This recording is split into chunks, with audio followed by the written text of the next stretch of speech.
Bonjour, bienvenue sur la chaîne de Thierry. Aujourd'hui, nous allons vous proposer un petit unboxing d'une carte assez prisée en ce moment, du simple fait qu'avec la pandémie et la rupture de stock, il y en a très peu.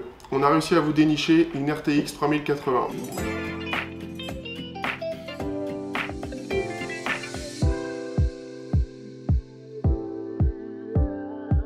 Donc voici la Gigabyte GeForce RTX 3080 en série Eagle. C'est la version OC 10 Go. Donc c'est les nouvelles cartes qui font partie des séries Ampère, très recherchées. Donc voilà, on a réussi à vous trouver ce petit modèle là. Et puis on va vous faire un superbe unboxing. Allez, c'est parti!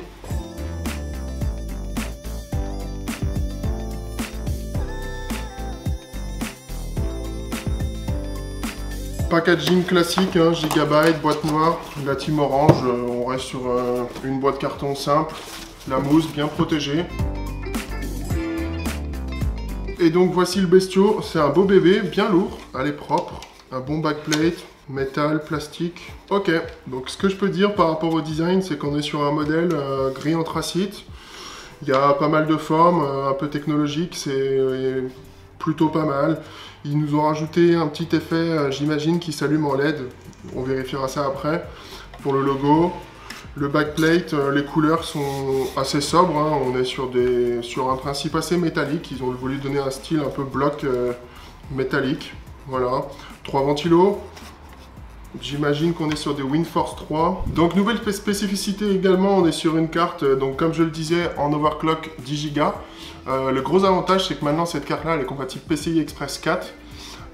Bien sûr sur de la GDDR6 en version X. Pour ce qui est de la source d'alimentation, c'est une carte qui va nécessiter double port 8 pins au niveau de l'alimentation. Et c'est une carte au niveau de ses sorties vidéo qui va disposer de 2 HDMI et 3 DisplayPort. J'imagine qu'après, au niveau compatibilité, pour brancher un maximum d'écrans, on va être sur un minimum de 4 écrans, c'est-à-dire 3 en DisplayPort, un seul en HDMI, ou éventuellement, peut-être qu'ils ont lié les canaux vidéo, et peut-être qu'elle peut être compatible 5 écrans, à voir. Sinon, la carte, au niveau de son système de ventilation, on est sur un énorme backplate à l'intérieur au niveau du radiateur, avec, si je ne m'abuse, 7 caloducs. Et au niveau de sa dimension générale, ça reste quand même une très grande carte. Donc ça devrait passer dans les moyennes tours, grandes tours. Les tours ITX ou mini ITX, à voir, faut tester, tout dépend du modèle. Et donc voilà, ce petit unboxing est terminé.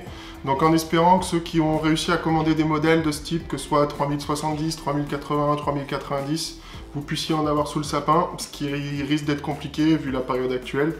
Donc en tout cas, vous avez vu ce petit modèle qui est plutôt sympathique. En tout cas, likez, commentez, et puis abonnez-vous. Non, là, ça va faire bizarre, je vais refaire la phrase de truc de YouTube. Et puis surtout, n'oubliez pas, likez, commentez, et le petit...